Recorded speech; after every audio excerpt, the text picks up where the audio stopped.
കൂട്ടുകാർക്ക് നല്ലൊരു രാത്രി ആശംസിച്ചുകൊണ്ട് മാമ്പഴത്തിന്റെ പുതിയ വീഡിയോയിലേക്ക് സ്വാഗതം. നമുക്ക് നേരെ ഉണ്ണിമോടെ അയ്യപ്പസ്വാമിയുടെ നാളത്തെ നല്ലൊരു പ്രൊമോ വിശേഷം കണ്ടാലോ. അങ്ങനെ ഇന്ന് നമ്മൾ കണ്ടു ദേവയമ്മ ഉണ്ണിമോളെ അന്വേഷിച്ച് മണിമാളിയിലേക്ക് വരുവാണ്. പക്ഷെ പകുതി എത്തിക്കഴിഞ്ഞപ്പോഴത്തേന് അവർക്ക് വഴി തെറ്റിപ്പോയി. ഡ്രൈവർ എന്ത് ചെയ്യാ, മുത്തശ്ശിനെ അവിടെ വഴിയിൽ ഇറക്കി വിട്ടിട്ട് പോവാണ്. മുത്തശ്ശിക്ക് എന്ത് ചെയ്യണമെന്ന് അറിയത്തില്ലാത്ത ഒരവസ്ഥയെ മുത്തശ്ശി നിൽക്കുക. എങ്ങോട്ട് പോണം?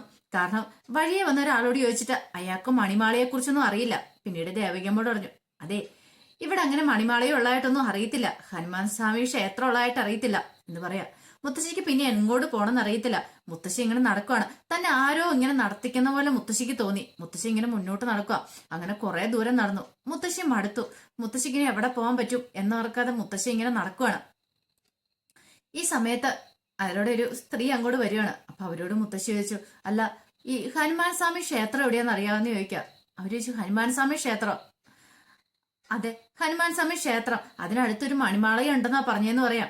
ഇത് കേട്ടത് അവര് പറഞ്ഞു, കുറച്ചപ്പുറത്ത് അങ്ങോട്ട് മാറി ഒരു ഹനുമാൻ സ്വാമി ക്ഷേത്രം ഉണ്ടെന്നാ പറഞ്ഞ് കേട്ടിട്ടുണ്ട്. അങ്ങനെ അങ്ങോട്ടുള്ള വഴിയൊക്കെ മുത്തശ്ശിക്ക് പറഞ്ഞു കൊടുക്കുകയാണ്. ഈ സമയം മുത്തശ്ശി എന്ത് ചെയ്യാണ്, അങ്ങോട്ട് തന്നെ നടക്കുക. കാലൊക്കെ വല്ലാതെ തളർന്നു. വിശക്കാനും തുടങ്ങിയിട്ടുണ്ട്. രാവിലെ ഉണ്ണിമോളെ അന്വേഷിച്ച് പോന്ന, പക്ഷെങ്കില് ഫുഡ് കഴിക്കാനുള്ള പൈസ കാര്യങ്ങളൊന്നും കയ്യിലില്ലായിരുന്നു. അങ്ങനെ മുത്തശ്ശി വീണ്ടും നടക്കുക. ഈ സമയത്ത് ഉണ്ണിമോളോ ഗിരിദേവനും അവരൊരു ദൗത്യം ഏൽപ്പിച്ചിട്ടുണ്ടായിരുന്നു. വീട് വീടാന്തരം കയറി ഇറങ്ങി നടന്നിട്ട് അവർക്ക്, അതായത് ചിത്രകേതുവിനും കാമിനിക്കും അവരുടെ വിശപ്പ് അകറ്റാനുള്ള ആഹാരം ഉണ്ടാക്കി കൊടുക്കണം. അപ്പൊ അതിന് വേണ്ടിയിട്ടുള്ള സാധനങ്ങളൊക്കെ കളക്ട് ചെയ്യാൻ വേണ്ടിയിട്ട് അവർ രണ്ടുപേരും ഇങ്ങനെ അലന്നിരിയോ ഓരോ വീട്ടിൽ കൂടെ കയറി ഇറങ്ങി നടക്കുക. അപ്പൊ ഓരോ വീട്ടിലും കയറുമ്പോൾ ചോദിക്കും. അപ്പൊ ഉണ്ണിമോളും ജീവ ആ കാര്യങ്ങൾ പറഞ്ഞു. അതേ മണിമാളയിലുള്ളവർക്ക് ഫുഡ് ഉണ്ടാക്കി കൊടുക്കാനാ. ഇത് കേട്ട് കഴിഞ്ഞാൽ പിന്നെ അവരെല്ലാ സാധനങ്ങളും കൊടുക്കും. കാരണം അവർക്കറിയാം മണിമാളയ്ക്ക് ശാവമോഷം കിട്ടുവാണെങ്കിൽ അതൊരു നല്ല കാര്യമാണല്ലോ. പിന്നെ ഈ കുട്ടികളുടെ ഓർമ്മശക്തി തിരിച്ചു കിട്ടുവാണെങ്കിൽ, അതുകൊണ്ട് അവരിങ്ങനെ ഓരോ വീട്ടിലും കയറി ഇറങ്ങി ചോദിച്ചു ചെയ്യുമ്പോൾ അവരൊക്കെ അവർക്ക് പലചരക്ക് സാധനങ്ങളായിട്ടും പച്ചക്കറിയായിട്ടും കൊടുക്കുന്നുണ്ടായിരുന്നു. അങ്ങനെ ജീവയ്ക്കും ഉണ്ണിമോൾക്കും രണ്ട് ബിഷോപ്പറിന് കുറെ സാധനങ്ങളൊക്കെ കിട്ടി. അവരതും തൂക്കി പിടിച്ച് മുന്നോട്ട് പോവാ. ഈ സമയം ജീവ പറഞ്ഞു, അല്ല ഉണ്ണിമോളെ ഇത് എന്ത് ചെയ്യാനായിട്ടാ? അപ്പൊ ഉണ്ണിമോള് പറഞ്ഞു, ഇതും കൊണ്ട് ആഹാരം ഉണ്ടാക്കി കൊടുക്കണമെന്നല്ല ഗിരിദേവൻ നമ്മളോട് പറഞ്ഞേ. ഗിരിദേവനും ഭാവനും നമ്മളെ സഹായിക്കാമെന്ന് പറഞ്ഞിട്ടുണ്ടെന്ന് പറയാ. അതുകൊണ്ട് വരാനും പറഞ്ഞ് കൂട്ടിക്കൊണ്ട് പോവാ. ഈ സമയത്ത് ഗിരിദേവനോട് ഭാവന് വെച്ചു, അല്ല ഉണ്ണിമോൾക്കും ജീവിക്കും ആഹാരം ഉണ്ടാക്കാനുള്ള ആ സാധനങ്ങളൊക്കെ കിട്ടുമെന്ന് ചോദിക്കാം. ഗിരിദേവൻ പറഞ്ഞു, ഉറപ്പായിട്ടും കിട്ടുമെന്ന് പറയാം. അല്ല അവരെ നമ്മൾ സഹായിക്കാന്നല്ലേ പറഞ്ഞ ആഹാരം ഉണ്ടാക്കാനായിട്ട്? അതിന്റെ ആവശ്യമൊന്നുമില്ല, അതൊക്കെ നടക്കേണ്ടതായ സമയത്ത് നടന്നോളൂ എന്ന് പറയാം. പക്ഷെ അവർക്ക് എന്താന്നുള്ള കാര്യം മനസ്സിലായില്ല. ഈ സമയത്ത് ഉണ്ണിമോളും ജീവയും കൂടെ അങ്ങനെ നടക്കുകയാണ്. പെട്ടെന്നാണ് ഒരു അപ്പൂപ്പൻ അവരോട് ഇങ്ങ് നടന്നു വരുന്നുണ്ട്. അപ്പൊ വല്ലാത്ത അവശതയായിരുന്നു. ഒരു വടിയൊക്കെ കുത്തിപ്പിടിച്ച് അങ്ങോട്ട് വരുന്നേ. അങ്ങനെ ഉണ്ണിമോളെ കണ്ടപ്പോ ചോദിച്ചു, കുറച്ച് വെള്ളം തരുമോന്ന് ചോദിക്കാം. ഇത് കേട്ടത് ഉണ്ണിമോൾ എന്ത് ചെയ്യാണ്, തന്റെ ആ ബിഷോപ്പറിനകത്തു നിന്നുള്ള കുറച്ച് വെള്ളം എടുത്ത്, ഒരു കുപ്പി വെള്ളം എടുത്ത് അങ്ങോട്ട് കൊടുക്കുകയാണ്. അങ്ങനെ പറഞ്ഞു, അതെ മോൾക്ക് പുണ്യം കിട്ടുമെന്ന് പറയാം. അല്ല അപ്പൂപ്പ, അപ്പൂപ്പൻ ഇത് എവിടുന്നാ വരണേന്ന് ചോദിക്കുക. ഞാൻ കുറച്ച് ദൂരെ നിന്ന് പറയാം. ദൂരെ നിന്ന് അവിടുന്ന് അതെവിടുന്ന? ഇതേ കുറച്ച് മാറിയാന്ന് അങ്ങോട്ട് എത്താന്ന് പറയണം. ഇത് കേട്ടപ്പോ ഉണ്ണിമോള് പറഞ്ഞു, ആഹാ എന്നിട്ട് എന്താ അപ്പോ ഫുഡൊന്നും കഴിക്കാതെ വന്നേന്ന് ചോദിക്കാണ്. അതെ ഭക്ഷണം കഴിക്കാനായിട്ട് അവിടെ ഒന്നുമില്ലായിരുന്നു പറയാം. ഞാൻ മാത്രമല്ല അവിടെ കുറെ ആൾക്കാരും ഉണ്ടെന്ന് പറയാം. കുറെ ആൾക്കാരുണ്ടോ അപ്പൂപ്പനോട്? അതേന്ന് പറയാം. പിന്നീട് ഉണ്ണിമോളോട് പറഞ്ഞതേ ഞാന് അങ്ങോട്ട് ചെല്ലട്ടെ എന്ന് പറഞ്ഞങ്ങോട്ട് പോവാ. ഇത് കേട്ടപ്പോ ഉണ്ണിമോൾക്ക് എന്തോ ഒരു വല്ലാത്ത വിഷമം വരുന്നു. കുറെ ആൾക്കാർ അവിടെ ഉണ്ട്. അപ്പം ഭക്ഷണമൊന്നും കിട്ടാത്ത കുറെ ആൾക്കാരുണ്ടെങ്കിൽ ഒരു പക്ഷേങ്കില് താൻ അങ്ങോട്ട് ചെല്ലുവാണെങ്കിൽ തനിക്ക് എന്തെങ്കിലും ചെയ്യാൻ പറ്റിയാലോ. അപ്പൊ ജീവയോട് ഈ കാര്യം പറയണം. ജീവ വാ നമുക്ക് അപ്പൂപ്പന്റെ കൂടെ ഒന്ന് പോയി നോക്കാന്ന് പറയാം. അപ്പൊ ജീവ പറഞ്ഞു, അങ്ങോട്ട് പോയാൽ എങ്ങനെ ശരിയാന്നേ, നമുക്ക് ഈ അത് ഉണ്ടാക്കിയിട്ട് പെട്ടെന്ന് അവർക്ക് കൊടുക്കണ്ടല്ലേ, മണിമാളയെ കൊണ്ട് അവർക്ക് കൊടുക്കണ്ടല്ലേന്ന് ചോദിക്കും. ഇപ്പൊ വാ നമുക്ക് ഈ അപ്പൂപ്പന്റെ കൂടെ പോകാന്ന് പറഞ്ഞിട്ട് അങ്ങോട്ട് പോവാണ്. പിന്നീട് അവിടെ ചെന്ന് ഉണ്ണിമോള് നോക്കി കഴിയുമ്പോഴത്തേനും അവിടെ കുറച്ച് ആൾക്കാരും കൂടെ ഉണ്ടായിരുന്നു. എല്ലാം പ്രായമായ ആൾക്കാരാ. അങ്ങനെ അവരവിടെ കയറിയിരിക്കുന്ന സമയത്ത് ഉണ്ണിമോളോട് സംസാരിച്ചുകൊണ്ടിരിക്കുന്ന സമയത്ത് ഒരു പ്രായമായ അമ്മച്ചി അങ്ങോട്ട് തല ഇറങ്ങി വീഴുവാണ്. അത് പെട്ടെന്ന് ഉണ്ണിമോള് ആകെപ്പാടെ പേടിച്ചു. കൂടെ ഉള്ളവരെല്ലാം താങ്ങുവാണ്. പെട്ടെന്ന് അപ്പം പറഞ്ഞു, വിശന്നിട്ടാ ഭക്ഷണം ഒന്നും കഴിക്കാത്തതുകൊണ്ട് തല ഇറങ്ങി വീണാന്ന് പറയാ.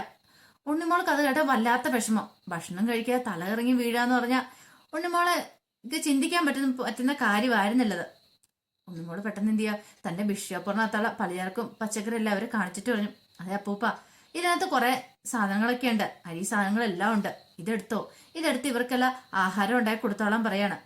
ഇത് കേട്ടപ്പോ അപ്പൂപ്പൻ പറഞ്ഞു, അല്ല മോളെ, അത് പിന്നെ ഞാന് പേടിക്കൊന്നും വേണ്ട. അതെ, ഞങ്ങളും കൂടെ കൂടാ, ഞാനും ജീവയും കൂടെ ആഹാരങ്ങളൊക്കെ ഉണ്ടാക്കാൻ കൂടാന്ന് പറയാം. ഇത് കേട്ടപ്പോ അവർക്ക് സന്തോഷമായി. പിന്നീട് നേരെ ഉണ്ണിമോളെയും ജീവനെയും കൂടെ അവിടുത്തെ അടുക്കളയിലേക്ക് കൊണ്ടുപോവാണ്. പിന്നീട് അവിടെ ഇവർക്കുള്ള ആഹാരങ്ങളൊക്കെ ഉണ്ണിമോളും ജീവയും കൂടെ ചേർന്ന് പാകം ചെയ്യുവാണ്. ഈ സമയത്ത് മുത്തശ്ശി എങ്ങോട്ടെന്നില്ലാതെ നടക്കുക. അങ്ങനെ മുത്തശ്ശി നടന്ന് നടന്ന് നേരെ വരുന്നത് ഈ ഉണ്ണിമോളുള്ള ആ കുറെ ആൾക്കാരുള്ള ആ വീട്ടിലേക്കായിരുന്നു വരുന്നത്. ഉണ്ണിമോളുടെ ഒരു ആഗ്രഹമായിരുന്നു തന്റെ മുത്തശ്ശനെ കാണുക എന്നുള്ളത്. ഒരു വട്ടമെങ്കിലും അകലെ നിന്നാണെങ്കിലും തനിക്കൊന്ന് കണ്ടാൽ മതിയെന്ന് ഗിരിദേവനോട് പറഞ്ഞിട്ടുണ്ടായിരുന്നു. അപ്പൊ ഗിരിദേവന് ഉണ്ണിമോളുടെ ആഗ്രഹം സാധിച്ചു കൊടുക്കാനായിട്ട് മുത്തശ്ശിനെ അങ്ങോട്ട് കൊണ്ടുവന്ന മുത്തശ്ശി അവിടെ വന്നു. മുത്തശ്ശി അവിടെ വന്നു കഴിഞ്ഞപ്പോ മുത്തശ്ശി അവിടെ എല്ലാം നോക്കുവാണ്. അവിടെ ആരെയും കാണുന്നില്ല, പുറത്തൊന്നും ആരെയും കാണുന്നില്ല. ഒരു പക്ഷേങ്കില് അകത്തൊക്കെ ആരെങ്കിലും കണ്ടാലോ ഇച്ചിരി വെള്ളമെങ്കിലും വാങ്ങിച്ചു കുടിക്കാം എന്നുള്ള രീതിയിൽ മുത്തശ്ശി അങ്ങോട്ട് നടന്നു കയറി വരുവാണ്. ഈ സമയത്ത് ഉണ്ണിമോൾ എന്ത് ചെയ്യണം, ആഹാരം എല്ലാം ഉണ്ടാക്കി കൂടത്തെ അവിടുത്തെ ഒന്ന് രണ്ട് പേര് സഹായിക്കുകയും ചെയ്തു. പിന്നീട് ഉണ്ണിമോളും ജീവയും കൂടെ അവർക്കുള്ള ആഹാരം വിളമ്പാണ്. വിഭവസമൃദ്ധമായ ഒരു സദ്യയാണ് അവരെല്ലാരും കൂടെ ചേർന്ന് ഒരുക്കിയിരുന്നത്. അങ്ങനെ അവരെല്ലാം ഇരുത്തിയിട്ട് ഉണ്ണിമോൾ പറഞ്ഞത്, ഞാൻ വിളമ്പിത്തരാം, ഞാനും ജീവചേട്ടനും കൂടെ വിളമ്പി തന്നോളാം, നിങ്ങൾ ഇരുന്നോളം പറയണം. അങ്ങനെ അവരെല്ലാരും ഇരുത്തി അവർക്കുള്ള ഫുഡ് ഇങ്ങനെ വിളമ്പി കൊടുത്തോണ്ടിരിക്കുക. ഈ സമയത്ത് ഒരില മാത്രം ബാക്കിയായിരുന്നു. അപ്പൊ ആകെപ്പാടെ ക്ഷീണിച്ച അവശതയായിട്ട് ദേവയമ്മ അങ്ങോട്ട് കടന്നു വരുമ്പോൾ കാണുന്ന കാഴ്ച അവിടെ എല്ലാരും ഇരുന്ന് ഫുഡ് കഴിക്കുന്നതാണ്. പെട്ടെന്ന് ദേവയമ്മ അങ്ങോട്ട് കയറി ചെല്ലുവാണ്. ദേവയമ്മ കയറി ചെന്ന് കഴിഞ്ഞപ്പം അവിടെയുള്ള സ്ത്രീ പറഞ്ഞു, അതെ ആഹാരം കഴിക്കാനാണോ, ഒന്ന് ഇവിടെ വന്നിരുന്നോളാൻ പറയാണ്. ദേവയമ്മ അവിടെ ചെന്നിരിക്കുക. അങ്ങനെ ഉണ്ണിമോള് വിളമ്പി ഇങ്ങനെ വന്നു. അങ്ങനെ ദേവകിയമ്മയുടെ പ്ലേറ്റിനകത്തേക്ക് ചോറിടാൻ തുടങ്ങുമ്പോൾ ദേവകിയമ്മ ഉണ്ണിമോളെ കണ്ടത്. പെട്ടെന്ന് ഉണ്ണിമോളെ എന്ന് വിളിക്കുവാണ്. ഈ വിളി കേട്ടത് ഉണ്ണിമോള് ദേവകിയമ്മേനെ ഒന്ന് നോക്കി. നിനക്ക് എന്നെ മനസ്സിലായല്ലേ ഉണ്ണിമോളെ എന്ന് ചോദിക്കും. അല്ല അമ്മൂമ്മ ഏതാന്ന് ചോദിക്കുക. ഇത് കേട്ടത് മുത്തശ്ശിയിൽ ഒരു ഞെട്ടലുണ്ടായി. ഞാൻ ആരാന്ന് ഉണ്ണിമോൾക്ക് മനസ്സിലായില്ലേ? ഇല്ല, എനിക്ക് മനസ്സിലായില്ല, ഞാൻ നിന്റെ മുത്തശ്ശിയാന്ന് പറയും. മുത്തശ്ശിയോ? ഇല്ല, എനിക്ക് അറിയത്തില്ല എന്ന് പറയണ. പെട്ടെന്ന് ദേവകിയമ്മക്ക് സങ്കടം അങ്ങോട്ട് വന്നു. ഉണ്ണിമോളെ ഞാൻ നിന്റെ മുത്തശ്ശിയാന്ന് പറയാ. പിന്നെയും പറഞ്ഞു.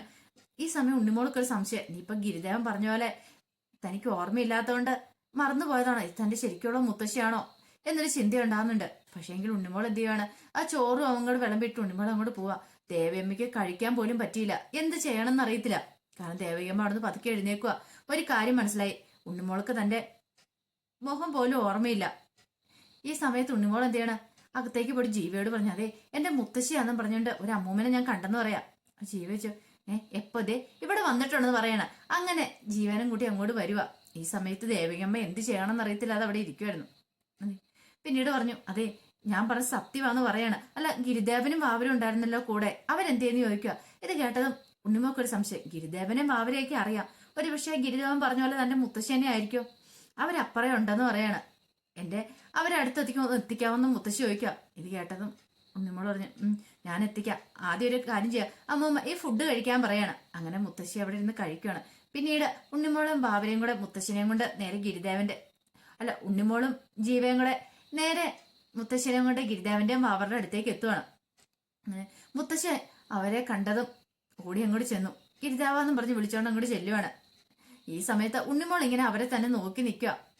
പക്ഷെങ്കില് ഉണ്ണിമോൾക്ക് എന്ത് ചെയ്യണമെന്ന് അറിയില്ലായിരുന്നു. ഒരു പക്ഷെ ഗിരിദേവൻ പറഞ്ഞ പോലെ തന്റെ മുത്തശ്ശിയാണെങ്കിൽ തനിക്ക് ഇതുവരെയായിട്ട് ഇവരെ ഓർമ്മ വന്നിട്ടില്ല. അപ്പൊ എന്താ, താൻ ആഹാരമൊന്നും ആർക്കും ഉണ്ടാക്കി കൊടുത്തിട്ട് ഇതുവരെ ആയിട്ടും തന്റെ ഓർമ്മശക്തി ഒന്നും തിരികെ കിട്ടിയില്ല. അത് മാത്രല്ല ഇനിയിപ്പൊ കിട്ടുമെന്ന് തോന്നുന്നില്ല. മണിമാളയിലുള്ളവർക്കാണ് ആഹാരം ഉണ്ടാക്കി കൊടുക്കണ്ടേ, ഇതിപ്പോഴോ ഇവിടെ ഉള്ളവർക്കാ. ഇനിയിപ്പൊ എന്ത് ചെയ്യും? ആകെപ്പാടെ വിഷമായി പോയി ഉണ്ണിമോൾക്ക്. എന്ത് ചെയ്യണമെന്ന് അറിയത്തില്ലാത്തൊരവസ്ഥ. പിന്നീട് എന്ത് ചെയ്യുക, ഉണ്ണിമോള് ജീവേനെ വിളിച്ചാൽ അങ്ങോട്ട് പോവാണ്. ഈ സമയത്ത് ഗിരിദേവന്റെ അടുത്ത് മുത്തശ്ശി ചോദിച്ചു, എന്താ ഗിരിദേവ, ഉണ്ണിമോൾക്ക് എന്താ സംഭവിച്ചതെന്ന് ചോദിക്കുക. ജയന്തം വന്ന് പറഞ്ഞു, ഉണ്ണിമോളുടെ ഓർമ്മശക്തിയൊക്കെ പോയെന്ന് പറഞ്ഞു, എനിക്കൊന്നും മനസ്സിലാവുന്നില്ലെന്ന് പറയാ. ഇത് കേട്ടതും ഗിരിദേവൻ പറഞ്ഞു, മുത്തശ്ശി അറിഞ്ഞ കാര്യങ്ങളൊക്കെ ശരി തന്നെയാ, ഓർമ്മശക്തി ഉണ്ണിമോളെ നഷ്ടപ്പെട്ടിരിക്കാന്ന് പറയണേ. ഓർമ്മശക്തി നഷ്ടപ്പെട്ടോ, എങ്ങനെയാ ഗിരിദേവ എന്നൊക്കെ ചോദിക്കുക. പിന്നീട് മണിമാളിയെ കുറിച്ചുള്ള കാര്യങ്ങളെല്ലാം പറയാ. എല്ലാം കേട്ട് കഴിഞ്ഞപ്പോ ഒരു നിമിഷം ഞെട്ടിത്തെറിച്ചു പോവാ. ഒരിക്കലും പ്രതീക്ഷിച്ച കാര്യമല്ലായിരുന്നത്. കാരണം ഇങ്ങനൊരു അവസ്ഥ ഉണ്ടാവുന്ന സ്വപ്നത്തിൽ പോലും ചിന്തിച്ച കാര്യമല്ലായിരുന്നു മുത്തശ്ശി. അപ്പൊ അതിന്റെ വിശേഷങ്ങളൊക്കെയാണ് നാളെ നമ്മൾ കാണാൻ പോകുന്നത്. ആ വിശേഷങ്ങൾക്കായി നമുക്ക് എല്ലാവർക്കും കാത്തിരിക്കാം കേട്ടോ. ഒരിക്കൽ കൂടി എല്ലാവർക്കും നല്ലൊരു രാത്രി ആശംസിച്ചുകൊണ്ട് നിർത്തുന്നു. നന്ദി.